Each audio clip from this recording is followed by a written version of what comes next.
Hello and welcome to the James Bond Complex, the show where we discuss and enjoy everything James Bond from Fleming to film and everything in between.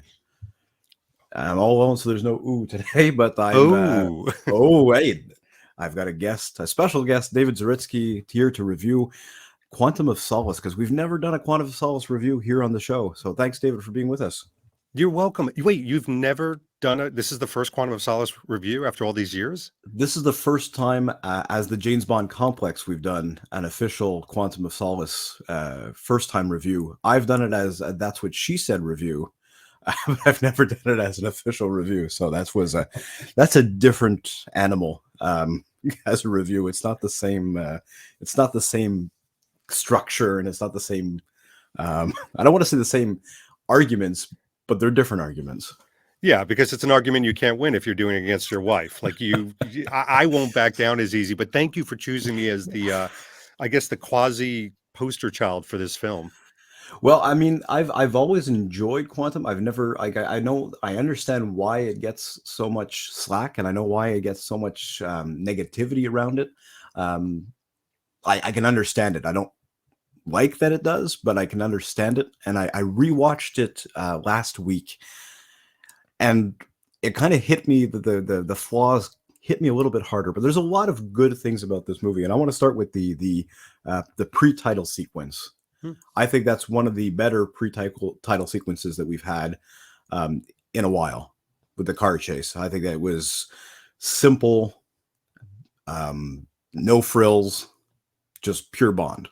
What do you think about it, David? Yeah, something for me, it's probably not in the top 5 pre-title sequence, but I understand what you're talking about because it's so visceral and hard-hitting. It's so bombastic that it throws you into behind the eyes of James Bond. And that's what I think the theme of this movie is that if you're not expecting to go on this 4D ride of being James Bond, this is not the film for you. But if you want to be like Bond, this is the right film. So you're right. The pre-title sequence puts you firmly in a seat of an Aston Martin. I mean, you're feeling all the craziness. Is that why you like it as well? Well, that's why I like it, because I'd like to be in the front seat of an Aston Martin. But not in a car crash. Less about the car crash. That what interests me a little bit less. And the paintwork gets kind of a little bit scuffed, and I'd rather keep it pristine like yours. Anyway, but I mean, I think it's kind of it starts right away, like heart racing action. I think this movie kind of quantifies the action aspect of it of Bond. I think it's really hard on the action. I mean, we know why. There was issues with the writing and things like that, so they kind of pushed it a little bit harder on the action scenes.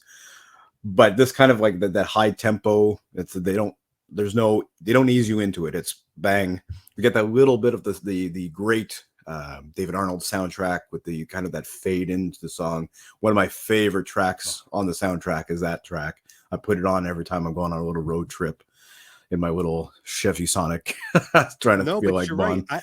I defy, I don't care what you drive. You could drive a Honda Odyssey. I defy anybody to listen to that and not push the pedal down harder and harder and harder, because you just want to speed. It's like, you get to that crescendo and yeah, like shot out of a cannon. Yeah, absolutely. The one thing that kind of starts to get to me in Quantum is the song itself, the theme song. I'm a big rock guy. Like I'm a heavy metal guy. I don't like the song. I like Chris Cornell, what he did with it. But tell me why. Like, break it down for me, because I want to hear from a hard rock guy why you don't like it. Because I have my own reasons, but I want to hear yours. I'm not a fan of Jack White to begin with. I think he's an entirely overrated guitarist. I don't know why he's been on the cover of magazines with Jimmy Page, and they kind of like. I understand that he's a different artist, but he kind of came up at a time where we had this alt rock. I don't want to say revolution, but rebirth of like the garage rock. So I can kind of understand how he got popular, but I still don't like him. I don't like him as a guitarist.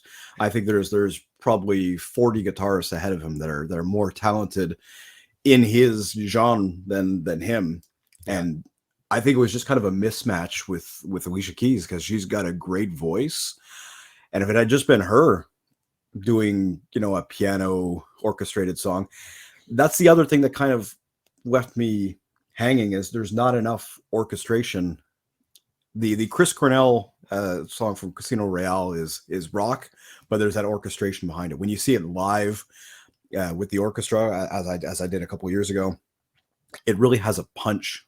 The rock and the symphony and all that, it really goes well together. And this kind of leaves you lacking, that it doesn't feel like a Bond song. It doesn't have that zing to it, I agree. I mean, it feels like, to me, like a dog's breakfast. Like it's just not one thing. It's trying, it almost sounds like a jam session. Like they went into a room and they're like, look, we got nothing, guys. So why don't we just start, yeah, ooh, ooh, yeah. And then suddenly it changes, but not. The film is a little bit like this, in the sense that it kind of throws you into a lot of multiple things that don't always connect together until they do in the end. But this never does. In fact, I will say something to you, Emery. This is one of my guilty pleasure, almost favorite of that genre type Bond films, with my least favorite Bond song. Oh, I agree. I think in the hierarchy of because I put Spectre pretty high up on the ranking of Daniel Craig Bond films. I really like Spectre. There's one thing that people don't like about Spectre, and I can understand why they don't like color coding. No. It's the brother thing. Like I know that not everyone agrees with that. Well, there's two.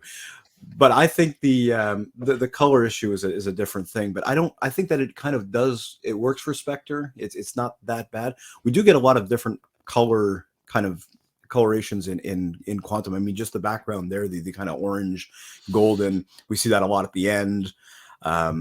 There's those kind of tones too. But I enjoyed Spectre. Skyfall got ruined for me because of how they presented the kind of all the behind the scenes stuff. I think I got too into that, and it kind of tinged my my opinion for it. But Quantum was kind of like, there was that anticipation. It's a direct follow up to the great Casino Royale. We're introducing this new organization of bad guys. It's going to replace Spectre, and I think that aspect of Quantum was extremely well done. And I was really disappointed that they didn't push Quantum farther, because that is the one thing that I think that they did extremely well, was the structure of Quantum. And just the scene right after the song, like they pull in and they're investigating, they're interrogating Mr. White, and I think all that, everything that kind of follows that sets up the plot so well for what could have been, a great replacement for Spectre, since they couldn't technically use it. You're hitting on something really important with this film, which I think is why it wanes a little bit in people's opinion, is expectations. So if you remember that first trailer where Bond's coming up kind of the desert scape with the giant gun and stuff, and it's like boom, boom, boom, boom, boom, and everybody's like, you got douche chills. I mean, you literally got douche chills. Yeah, I hope that's appropriate for me to say. But anyway, you got chills up your back, where you were like, oh my gosh, the best Bond movie in the world has a sequel to it, and it's going to be bigger because it's about the organization behind everything you saw happen in Casino Royale. Yeah. What happened is you got a much more personal, smaller stake movie. I mean, it's about water, but it's a smaller mission movie. So if you love smaller mission Bond-focused movies, you're going to love Quantum. If you were expecting this bigger world to be opened up because of the expectations that Eon set, you were going to be disappointed. It really is a personal kind of journey for Bond but they've done it before, and I think the backlash has kind of been, or the commentary has kind of been the same, because License to Kill wasn't this grandiose adventure either. It was maybe a little bit more than Quantum, but it was kind of along the similar lines of this revenge plot condensed into the one movie. Yeah. But I think what they kind of, with Quantum, I think they did a really kind of personal thing, but they kind of jammed too much in at the same time in the story arcs, in particular, like the Felix story arc and the Mathis story arc. Felix, I like how they kind of weaved it in there throughout near the end, but the Mathis arc was kind of, for me, Does that feel forced to you? Is It that what does you're feel forced. I think okay. like maybe did they have Giancarlo for a second movie and then they didn't have anything written for him, and when they got to filming, like they just did it on the fly and they had something, you know. Yeah. We know that there was a writer's strike. We know that there was writing issues, and they wanted to get the movie out because they were competing fiercely with the Jason Bourne series. So they wanted to get a movie out.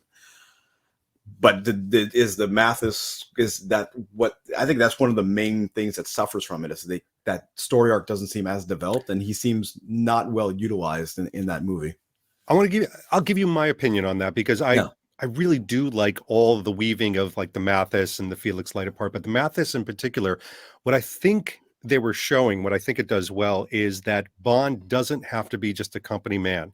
He's Mhm. basically ostracized. He's rebutted Yeah. by MI6, and he's got to go off on his own. So what does he do? Does he go, oh, might as well just come home and go on holiday? No, he's a resourceful character that uses his friends and allies. And Bond, all the way back from Russia with Love, uses Bond and allies, bad and good, to his own use. Right. That's kind of the resourcefulness of Bond. So I really like Mathis. And I've got to tell you, man, you know this about me for so many years. I love the lifestyle, smaller moments of Bond. Right. Like when they're having wine, when he knocks on Yeah. the door and he's doing all these things. Like, to me, that's the candy that you Mhm. get in Quantum of Solace. So if it was ripped out of there, I think I'd be like, I miss my whoopee. I think it's more the how they finish him off. Oh, well, that's I another thing. but I don't mind that they used him at the end like that. But it's just the tossing in the dumpster. That for me was okay. Now you've ruined it, because they could have maybe softened that a little bit. Everything else was great. I think that You're scene where too he Canadian. You're too Canadian. needs to be polite. Us Americans were like, well, of course you're going to throw the body in the dumpster. Where do you throw it? You don't throw it in a hefty bag. The Well, you people could have down south folded in his Florida will cut arms it and in pieces. yeah. But I mean, yeah, That's where well, bodies that's go. we have our places here in Canada too, but that's another story for You another guys will time. hold a whole funeral. You'll have food, and Mounties will show up. I mean, it's ridiculous.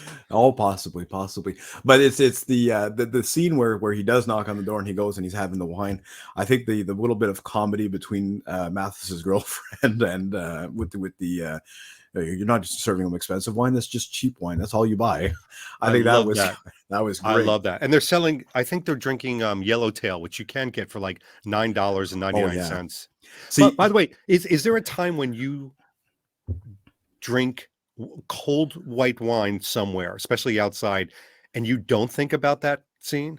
I always think about uh, that scene, well, honestly, sometimes yes, sometimes no. It depends. If I'm outside, yeah, it does kind of have that feeling. right? It's like, Um, Yellowtail here and all, and just a brief anecdote of how different maybe Canada and the United States are. We have very controlled liquor laws, but in the province of Quebec, where I'm at, is you kind of have this difference where you can buy wine and beer at the grocery store, and then you have liquor stores for your hard liquor and good wine. So Yellowtail would be the wine that you can get at a convenience store for $8 or $9. You get them in a right. box and you get them in the mega, Yeah. the mega pint for Yeah, Johnny Depp. exactly. And then you have, the good stuff at the liquor store. So if someone would brought me a bottle of Yellowtail, I'd be like, oh God, you don't know anything about wine. And I'm not Well, pretending to be a especially, connoisseur, but I don't drink wine that I get from the grocery store, or the well, I convenience mean, store. first of all, Emery, where you live, especially, you have a lot of French DNA in Hmm. you. You Hmm. better damn well know your good wine. And I'm trying. I do, um, but I know for us it's a kind of the stereotypical wine. If you're buying wine from the grocery store and that's what you're bringing to my house, mm, Yeah. like I'll just pull out a good bottle from By my the way, from my fridge. we totally bamboozled everybody listening or watching right now, because this is now the wines of James Bond. This is not Quantum of Solace review anymore. We've gone off the deep end. We're gonna slice this part, and this will go on Instagram. It'll be our little wine review. That's right. Easy. There's not much drinking in Quantum of Solace. I mean, besides the little wine scene, and then on the plane where he's had 6 Vespers. We haven't seen him drink the 6 Vespers, but he's really only had, if I'm remembering correctly, 2 drinks in the entire movie. No, he drinks Oh, the everywhere. beer. So Yeah, that's right. everywhere. Okay, everywhere. Well, No, right. but I'm he thinking now the beer at the end with Felix and Well, but also he's drinking when he's even just talking to M right after the opening song. He's literally looking at the pictures of Vesper and her boyfriend drinking out of oh the yes, that Durex glass is behind me. that And is then true. at the Greens party, he has a drink. And then later on, No. he has a drink. I mean, See, it's he's just so casual now that I'm not even noticing. oh, it's a drinking movie. Maybe not as much as Casino Royale, but it's up there. No, see, Casino, I think was just more noticeable the amount of drinking that was going on, and I think just in the other movies we just get, I guess, so used to it, and it's my It becomes habitual white weekend. noise. Yeah, Yeah, after 7 p.m. on a weekend, I mean, I'm into a whole bunch of different stuff. exactly. So you mentioned Felix Leiter. Yeah. What did you think of the portrayal of Felix Leiter in this versus maybe Casino Royale? Well, I think it kind of falls on trend of a lot of movies at the time because I mean there was kind of the whole Jason. Like I'm going to compare Quantum a lot to Jason Bourne because I think it's got a better parallel to the first couple of Jason Bourne movies than it does really to Casino. There's a lot of more parallels in terms of the action, the fighting, Yeah. the way that it's filmed as well. I mean, I don't think it was really Mark Forster's style necessarily to do it that way, but it was kind of really. I mean, you can't deny that it doesn't look like a Jason Bourne movie. But at the same time, the kind of that political betrayal, I think we kind of expected. I mean, that's a common theme that we see even in if I don't know if you watched the Jack Ryan series I now on didn't. Prime. No. It's kind of got those same undertones of the CIA betrayal and FBI and etc. So I kind of expected that to be like. I mean, I wasn't surprised by it, but I like how they did it. Like I did like Yeah. how M knew that if she was being transferred to the section chief of South America, that she knew that he had interest in green, and that was a whole thing. She knew automatically. There was no doubt in her mind that Right. that was a thing. So I kind of liked that kind of arc, and I kind of liked how Felix was a little bit morose, and he didn't agree with it, and you could visibly see it on his face. Jeffrey Wright is such a great actor that you kind of like really get that impression that he knew he wasn't doing the right thing, and then helping Bond out at the end. And keeping that kind of deception from his boss, but Yeah. helping his I just brother love on. I love his cool as a cucumber delivery of lines. Even when he's handing the phone over, he's like, sorry. Yeah, Sorry. yeah, Just like, hey man. So I think he continued it well because I don't always, but sometimes when asked, I compare this Felix Leiter to the one you see in No Time to Die, same actor. Mhm. But the one in No Time to Die is like now this kind of jovial family man. He's Yeah. like, hey man, this and that. It's like, wait a minute, what happened to the cool cucumber guy I wanted to be? Like, no. Because he's kind of the same in Casino and in Quantum. Like Casino, he's kind of that cold, cool. Yes. The scene in the stairwell where we stops him, and they Yeah. have that little discussion and the little wink and everything, and that's like, wow, Felix Leiter is cool now. Not that David Ooh. Hedison wasn't cool, but Jeffrey Wright kind of brings that this is a fresh new Felix Leiter, the only kind of character that they carried over besides M to the Daniel Craig franchise. They decided, let's go with Felix first, before Moneypenny, before Q, before anyone else. Let's go with Felix Leiter. And they carry him over to Quantum, and he's still cool. I liked him in No Time to Die, but I think he's kind of got that more badass tinge to him in the first two that he's in. Oh, yeah. Yeah. And David Hedison did a great job, but I honestly think that Jeffrey Wright is one of my more favorite Felixes because I think he did such a great job of both Quantum and Casino. I had No Time to Die. I love how David Hedison gets over his wife's death so quickly. He's like, hey, James, I got a nurse right here. You want one? I got two. Wow. I'm a little surprised that for the 80s, I thought they would be a little more progressive. I kind of maybe expected that if it was happened in the 60s, but the 80s a little more progressive. It's still kept us going strong. Damn it. For the villains, how did you find Dominic Green as a villain in this film? I actually like him. I know he gets a lot of stick from people, but I think he does crazy incredibly well. He's almost, what I've said to people, he's almost akin to, he's the Joker of James Bond. And I know Silva is sort of compared to the Joker a bit, but he's got this kind of wild-eyed, crazy look. His motivations are bonkers, but he's incredibly planful, diabolical, violent. I love the violence at the end between him and Bond. Yeah. What I don't think he gets that other Bond villains that are more famous get, Yeah. like Goldfinger, is a big story, a big environment to surround him, a big motivation. He's a capitalist. Yeah. He's all after the success, the power, and the money. So that to some people seems a little, excuse the pun, watery, a little thin. But I Right. like him. How did you find him? I like him as well. I just think that maybe what was missing from his performance was a little bit of presence. He doesn't feel as ominous as other people. And I like how you compared the Joker to with Silva. I think Silva embodies the Joker a little bit more, and it's a shame that Matt's not here because Matt's a huge Batman fan. Oh, But I find that Silva embodies kind of the Jokerism a little bit better, because Joker traditionally in the comics and everything has been more about chaos. Like, he just wants to spur chaos. right. Whereas Dominic Green is very organized in his chaos. He knows what he's doing, and absolutely a capitalist, more so than Le Chiffre, maybe, because Le Chiffre was, of course, obviously a capitalist. But he was also a very greedy capitalist, because he was going after the aggressive ways to make fast money, where Green was more planting the seeds of how can I make the most money over the long term. He was a better investor than Le Chiffre was, obviously. What I didn't like about Green was he had a horrible henchman. I mean, aside from Elvis's haircut, he didn't do anything. No, I mean, Elvis was his brother. I mean, Right.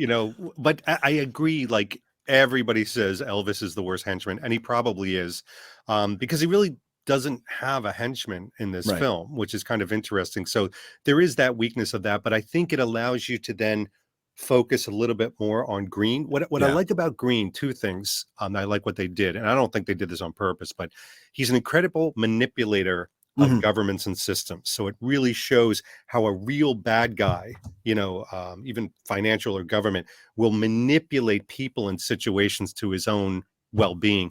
The second thing is, it kind of sets up an interesting backstory. Why is his brother with him? Right. Why is he sitting there stamping? Why is he surrounding himself with these, maniacal goons? And it creates all these whys that I think are just very interesting. There's a lack of character development for. By the way, there's his shirt, screen used right there. Screen used on top of it. Wow. Oh yeah, most of this stuff is screen used behind me. You've got to see. I've got nice design props by friends. I like that, man. And don't forget your very scary filing cabinet filled with taxes. Filled to the brim with taxes and school supplies. Good Lord. So this could have been screen used in the Haitian scene of Quantum, in the little shop. Yeah, let's pretend that from now on. And that's done. We got to put some sort of logo on there, and you're done. You know what? I'll get Matt to drop some Green Planet logos and get some stickers made. And Mathieu. Can you do a Matt impression? So almost like he's here. It's what, if I could, but I feel that I would not be doing it justice, because I do like that would be even funnier. But the stereotypical French Canadian accent. Everybody can do Edgar. Yeah, Edgar's easy to. This is Edgar here from James Bond Complex. He's very nice, smoky voice. Yeah, absolutely. Especially when he does his Fleming impression, that's always a good time. But Matt's harder to do, because Matt's got the accent, but it's more his how can I say this? It's his delivery that's hard to get down. But love him to death. He's designed so many things visually for us. I know. He's amazing. We digress. Yeah. But going back to Dominic Green, I know that you had spoken to Donnie on his podcast about kind of like the real world comparisons of Dominic Green. Do you think they really pulled that off for the movie? Because I think that the whole he's doing all this for water resources. It seems kind of like maybe in today's world of trying to save the planet and be more conscious of ecological repercussions of what we do and things like that. Maybe that it hits a heartstring more, but does it feel appropriate for a Bond movie to be doing that? You're going to hate my two answers I'm going to give you because they're two very different. I think if Quantum of Solace had come out in 2023, it would do extremely well as far Right. as the plot is concerned, because you've got Greta, you've got Mm. global issues, et cetera. And I think people, whether you side with that or don't side with that, you're more aware of it at least. So Yeah. it's like, ooh, okay, yeah, I see why they went in this direction. Back in 2008, I think people were like, wait, well, hold on a second. Water? We went from volcanoes and world domination and Drax in outer space and, the Atlantis trying to create a world underwater. And now you're talking about water? Right. Like, no, I, I actually love it because it's more real world. I Right. still think it has those Bond tenets of fantasy play, but the fantasy in Quantum of Solace is all around James Bond. It's Mhm. not around the bad guys. It's not around the plot. All of those things are plausible and have actually happened. So it again concentrates, it puts the spotlight right on James Bond as opposed to the plot. Right. Because other Bond movies, I mean, while some of them have been somewhat plausible, and I can think of maybe Tomorrow Never Dies being a kind of, I mean, we're kind of seeing it now with Elon Musk and Twitter and this, rich guy is controlling the media kind of thing. It's always kind of been there. So it kind of feels to me like it was one of the more plausible plots where Quantum does kind of have the plausibility to it.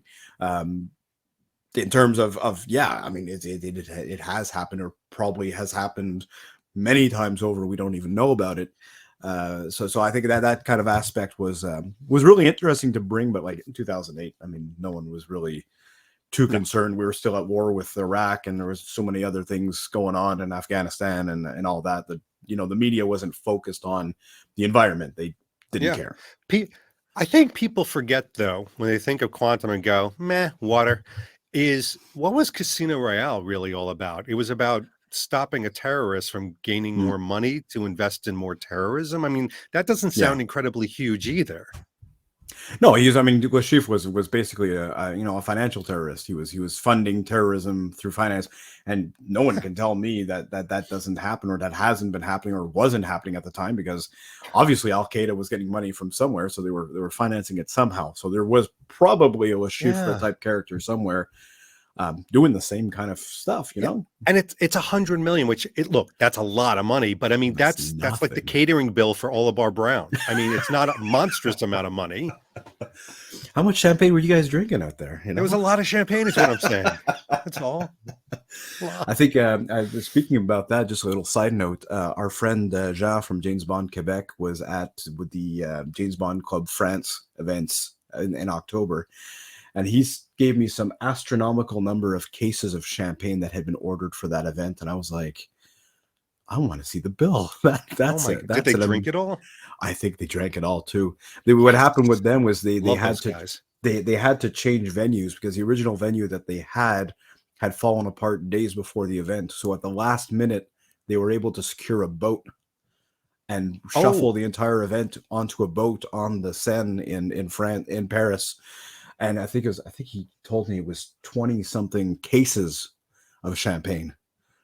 Good And I was Lord, like, man. and you didn't bring a bottle back for me? Like, that could have Yeah, been no kidding. Way to just slip go. the bottle in your bag and like, You're going to no. think of yourselves. Exactly. Touching on kind of the other, we've kind of spoken about the villains and the henchmen and the plot and things like that. What about the Bond girls? How'd you find, first of all, Olga Kurylenko in her role as a Bolivian half Russian spy? This may or may not surprise you. She's in my top 5 Bond girls in the entire franchise. And I will tell you why. Franchise. Okay. In the entire franchise. I mean, Vesper is always going to stay number 1. But the reason I liked her so much is going to fly in the face of what a lot of people like about Bond girls. I like that she was her own character. She had her own motivation, her own plot that didn't always intersect with Bond's. Right. And they're really, I mean, other than a little bit of flirtation and Bond stealing a kiss at the end, there wasn't this big betting scene. I mean, that was Strawberry Field's job, so to speak, in the film. She was the femme fatale, but I think she was strong, motivated. I love when she's kind of like cleaning the gun and telling Bond to clean his own gun. I mean, those little moments. And I feel like she had an arc. You know, she was set out for revenge. the whole discussion between her and Bond, Fleming, as you know so well, because you're a huge fan, he loves always talking about the winged dove woman. This was a winged dove that had turned into a fiery phoenix. Yeah. And I love that they really brought this out in the film in an indelible way. I thought she killed it. I think it's one of those characters where, they talked about in the early 2000s of why don't we do a Jinx movie, because they had that kind of the whole character. I'm glad they didn't do it, but they had talked about doing it because they wanted to expand on her arc. But I find that with Quantum, they didn't need to do that because we saw her arc, and we're not left wanting more of her story. Whereas I find maybe with No Time to Die, if they had said, okay, we're going to do a standalone Nomi movie, I would say, well, if you did it really, really well, it could be a shot that works. But you would have to do it super well. Emery, I'm going to flex your morning muscles because when we're recording this, it's early. Imagine, and what would be your opinion if for No Time to Die, when Bond goes to Cuba, instead of meeting Paloma, he actually met up with Olga's character? Oh, that would have been a nice twist. Our heads would explode. Not to knock Ana de Armas, because I think she did a fantastic job, and I did like what they did with her. But yeah, that would have tied the series together a little bit better. And why wouldn't they have? It would have been exactly. They bring back everyone else for different and diverse reasons. She survived very well. She's very capable. Now she's probably even better. Part of the Bolivian government's crack team of people. Who knows? Why wouldn't she have an interest in Spectre? Because she was hunting down Dominic Green and Medranos, and they were in bed together. So why wouldn't she be after Spectre? Come on, that's a good point. People. Why don't you hire us? Yeah, that's we won't get into that, but just a consultation fee is all I'm asking. A bottle of champagne. That's it. That's it. Yeah, that's all. Day and a half in an Aston Martin. I'm all right. I'm good. I'm tired of driving a minivan every day. I work cheap. I'm a you can win me over real easy, Eon. It's Barbara. Just knock on the door. By the way, to put a cap on the Bond girls, I have to ask, what did you think of Strawberry Fields?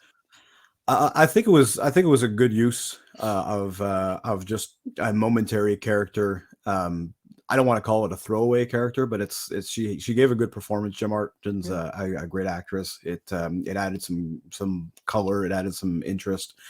They kill her off the end, but you kind of expected that. You didn't expect them to ride off into the sunset together. It was really I just think that the one kind of misuse, and it was a misuse of both her and Elvis, was the scene going up the stairs. I mean, there was no point in that interaction because the conversation between Bond and Green had already kind of finished, and they were already kind of turning around, and he was coming up the stairs too late, and she was already halfway up the stairs, so he wasn't doing anything anyway.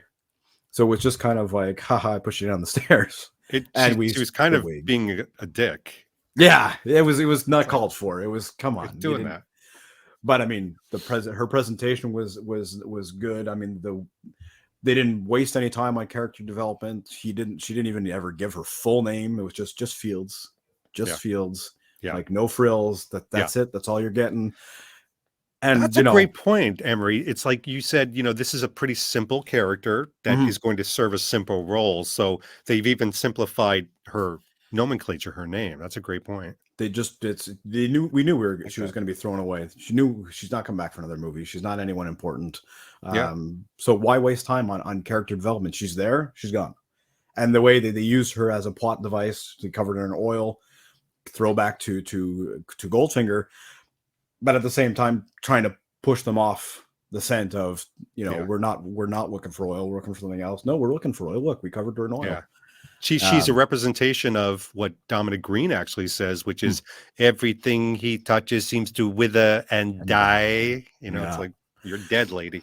I really enjoyed his performance. Going back to Dominic Elmerick just briefly, I think he really delivered a great performance, kind of on par with with Christoph Waltz as Blofeld. That calm, even, but at the same time menacing delivery. Yes. I love Christoph Waltz. Like, I mean, say what you will about Spectre and his character as Blofeld. I think he did an amazing job. but Dominic Almeric as Dominic Green, just that his diction, his attitude, Yeah. in the scene right after in Austria, right after the opera, when he's getting in the car and the guy lands on his hood and it's like, is he one of ours? Then why is he looking at me? Yeah. Just that whole scene, like that arrogance was perfect. French And I like arrogance at its perfection. Yeah, you're right. And exactly. A lot of people go on about his eyes, and I think it's worth it because his eyes they have so much expression. I mean, he can actually say words with just his eyes, which Yeah. amazing. And I think it's underappreciated, his performance in this movie, really, because there's a lot of stuff. And some people don't like the screaming at the end when he's attacking him with the axe, but I'm like, that's the best. I mean, He's a lunatic. He's crazy. He's insane. Yeah. He's lost all his marbles. And I think when they finish off his story with the when he drives him out into the middle of the desert and says, "I told you everything I know. I did what you wanted," and he just leaves him there with the can of oil. I think that was amazing. That was just a great little piece. Dun, dun, dun, dun, dun. It's like, yeah. That was I think that was one of the stronger points for me. One of the other strong points of Quantum, and this is obviously your domain as well, is the style. This is casual Bond at its best. We get 3 jackets, a cardigan. He's just lounging around. He's got the one tux where he's super proper at the opera that he steals. It's not his. He steals it. Yeah. But everything else, like the jackets, and how do you think that's influenced us as Bond fans? Because I think Quantum is the one movie that really has had some of the most influence on casual styles. Much more than probably any other Bond film. Because even people who love Spectre, and I love Spectre's style, for example, you wouldn't have had that incredible community of sartorial leaning people without Quantum. I think Quantum just put it into the stratosphere. And not just the casual, his suits, his Tom Ford suits there are absolutely beautiful. They were a step above from a style standpoint from Brioni. But yes, casual Bond. What Quantum allowed all of us to do, and I'll include you and everybody else who thinks they're not into style, is that suddenly you were buying blue polos and cardigans aren't just for old men playing chess in the park or Mr. Rogers. Like it elevated everybody to think about, something, my style may not be defined by a jersey and a baseball cap, that maybe it's something else. And I think it just did elevate our appreciation, not just of what shows up in Quantum, but style in general, the way things fit, looking at, him.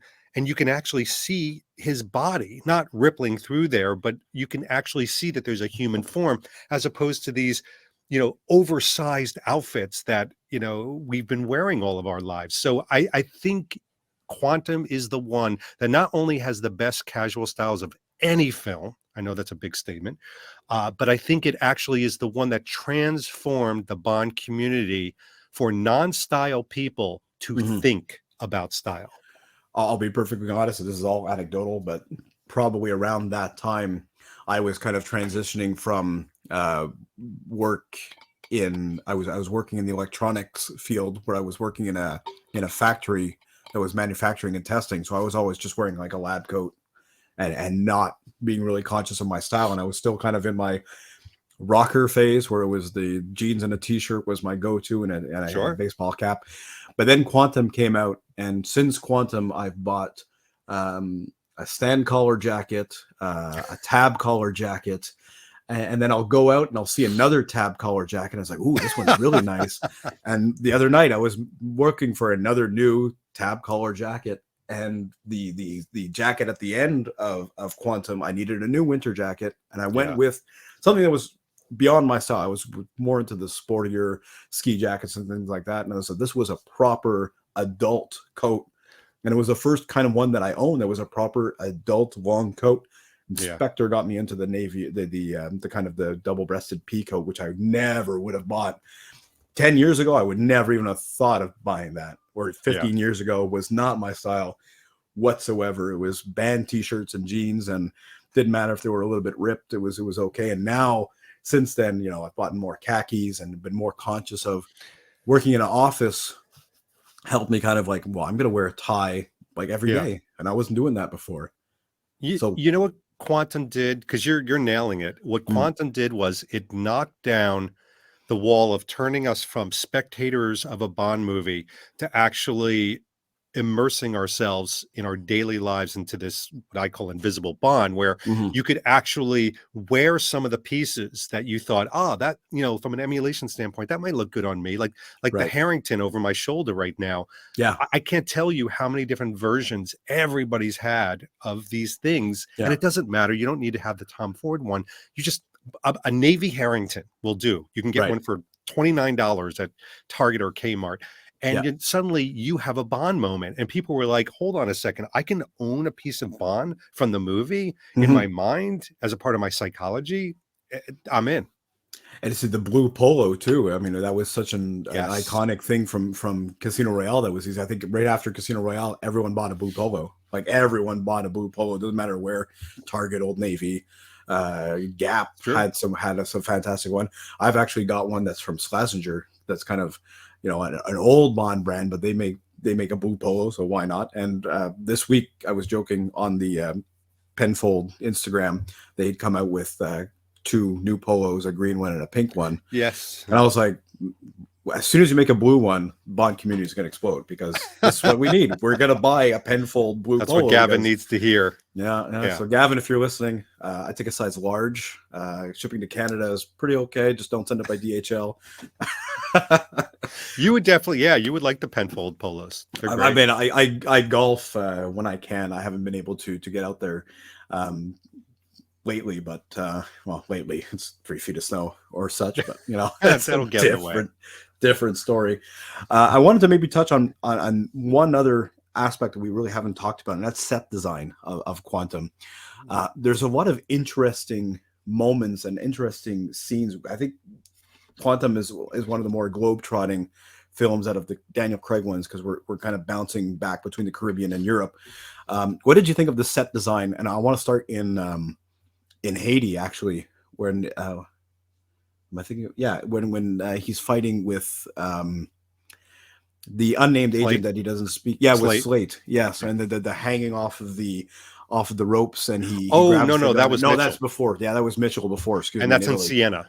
Yeah, in Siena. Sorry, I knew it was different. So No, in that's Siena, okay. where he grabs the gun, I think that scene was like, I know that the movie gets a lot of comparisons to Bourne, but this is wilder when they fall through the Yeah. roof and they're on the scaffolding and then they're tangled up in the ropes, and he grabs the gun and he grabs the other cord and he comes up and he shoots him. I think that was amazing little piece of simple set design. Yeah.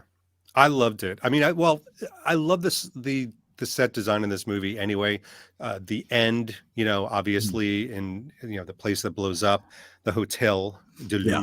Lune. But I love that set as well, that sort of tower of scaffolding that happens, Yeah. because it's again kind of like Casino Royale, where he uses the construction site to his own Yeah. use. Yeah.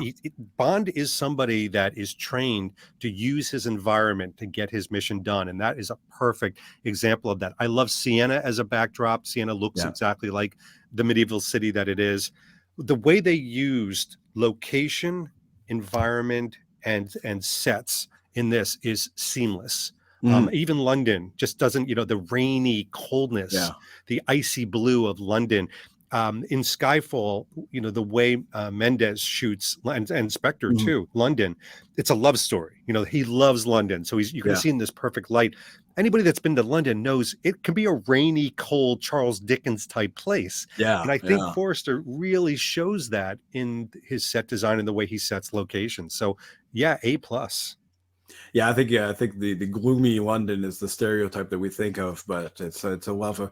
But I think that's really Fleming, and I think that Sam Mendes does that a little bit better Yeah. with the getting the Fleming feel of things. And I think maybe that was the only thing that's lacking from Quantum. It doesn't have that Fleming feel for some parts of it, but at the same time, it's an amazing use of situational awareness and spycraft and just knowing where I am, what I can use.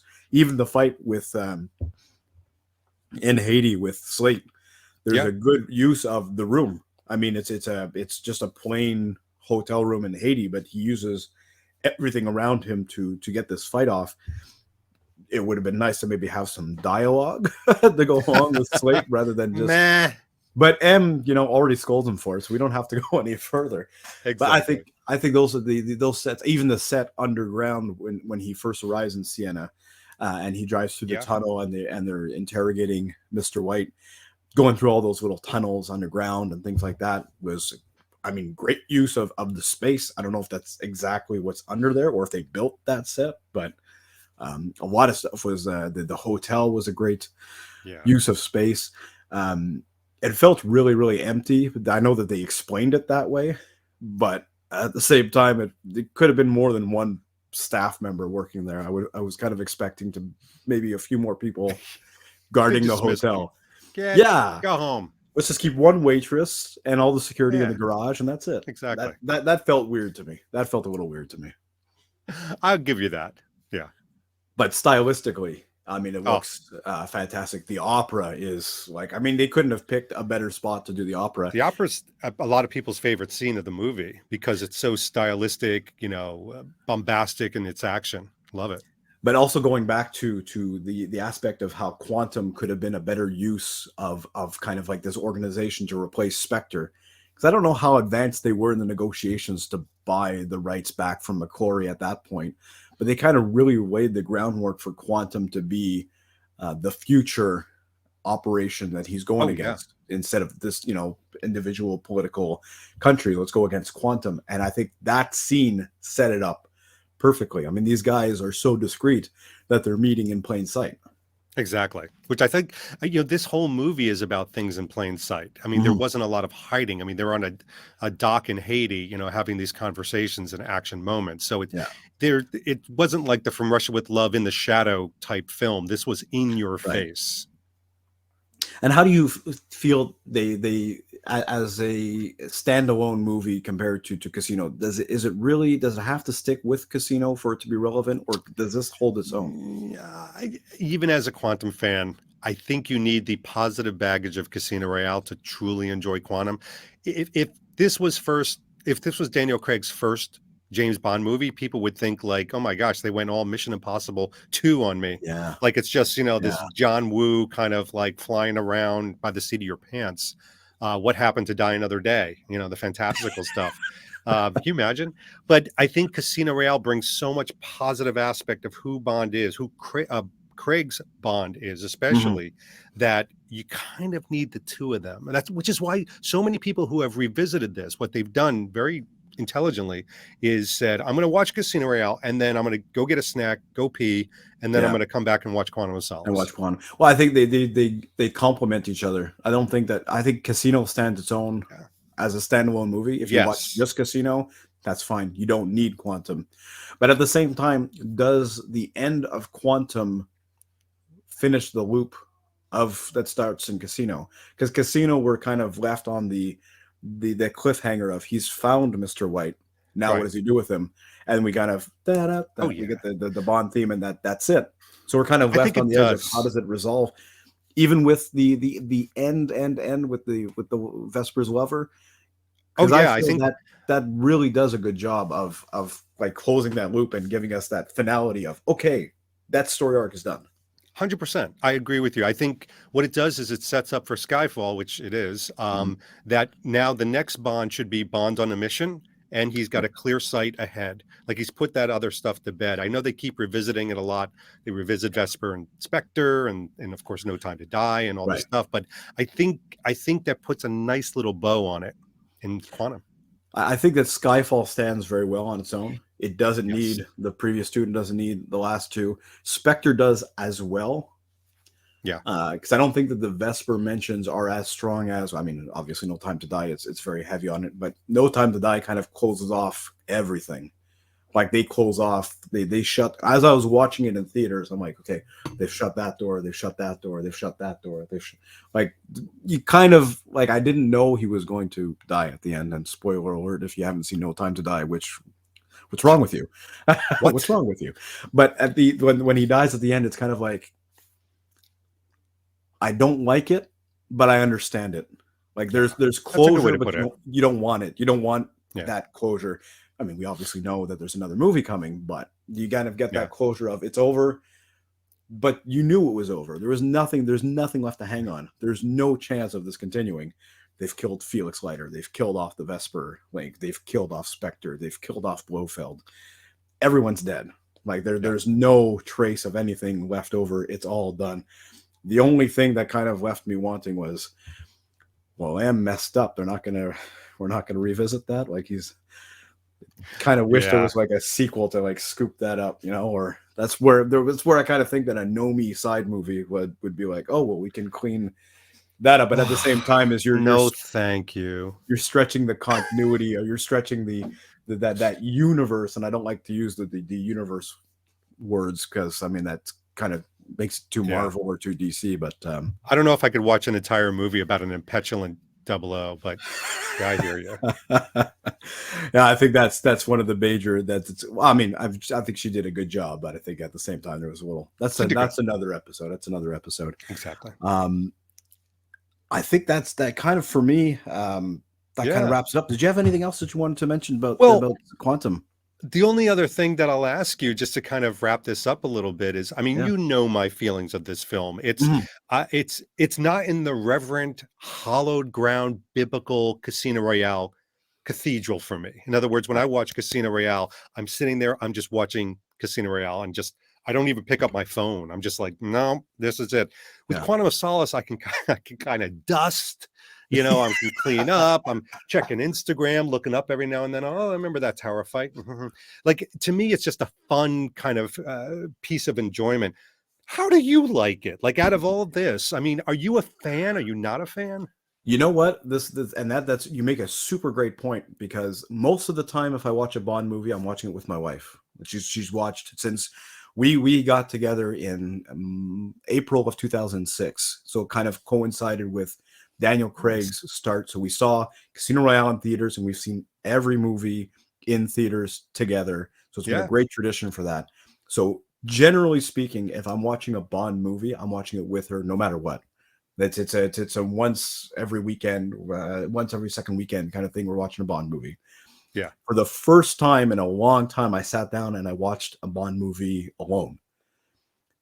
And I decided I'm going to put my full concentration, and I'm going to leave my phone to the side. There's no conversation. And that's when all the little pieces of Quantum that I didn't like popped out even more.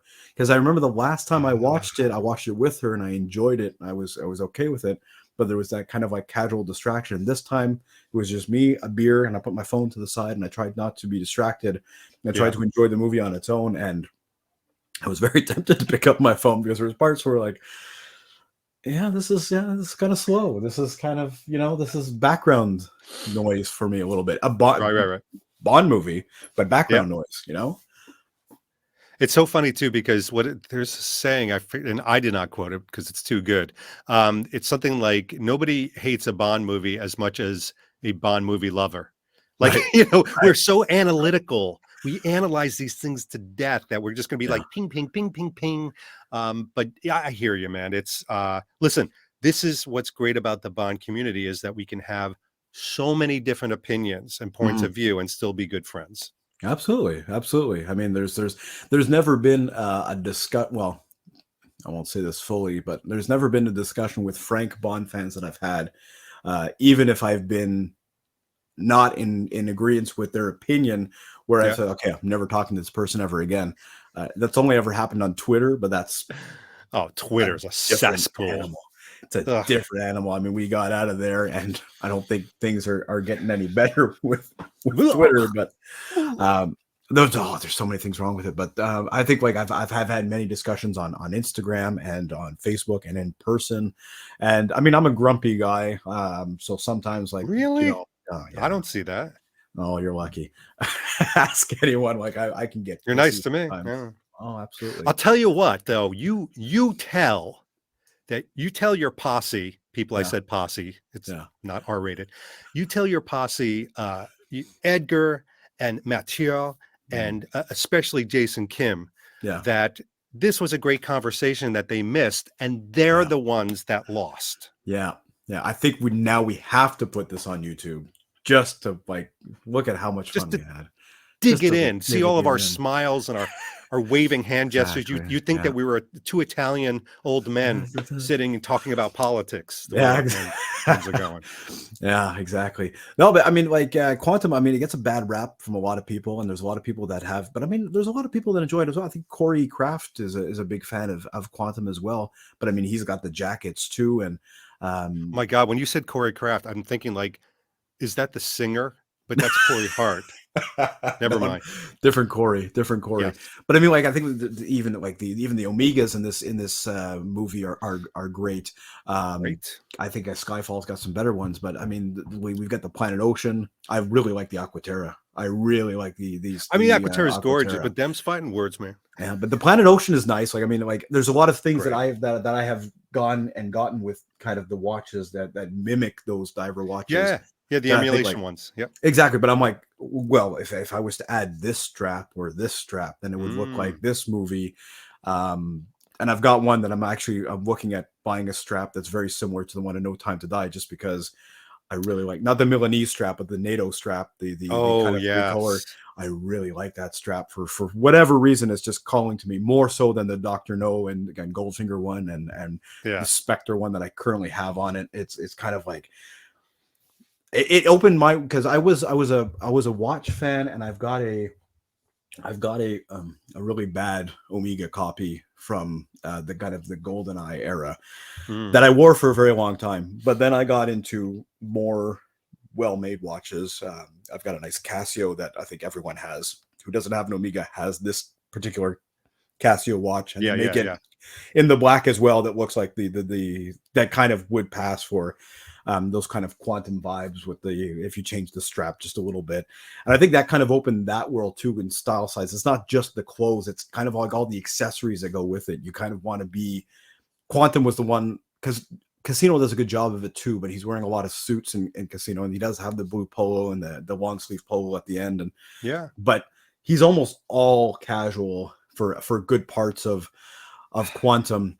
And like dressy casual too, because of the cardigan, and I mean you champion the cardigan too. That's it's not the dusty old man chess playing in the park. You can dress it up, and you can. And I bought a cardigan when I was starting another office job, because all the guys were wearing ties and dressing up nice. I'm like, well, I can do it. Cardigans in people's lives, I think, have replaced the blazer in some cases. I just went to a vacation with my wife where you have to kind of dress for dinner, so to speak. Right. And instead of wearing a blazer, I wore the ivory Quantum of Solace cardigan.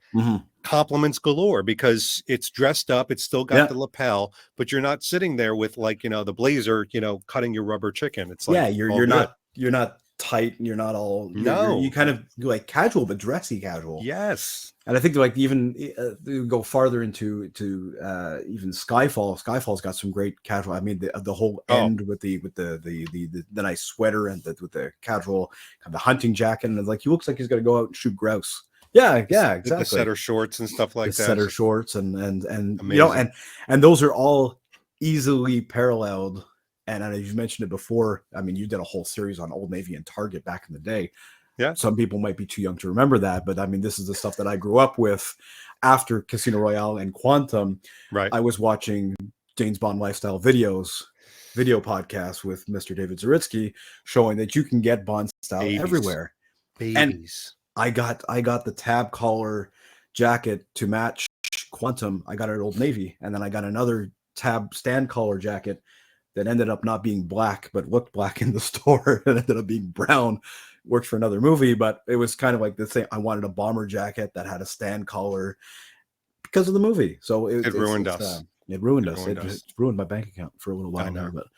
But that was also a time in my life where I was in an office 100% of the time. So it was and a dressier office, because then I changed jobs and it was less dressy, and everyone was wearing jeans and t-shirts like Monday to Friday. So kind of like had to adapt. But anyway, I digress. Thank you very much, David, for joining me today. It's unfortunate that, well, their loss. They should have been here. Their loss.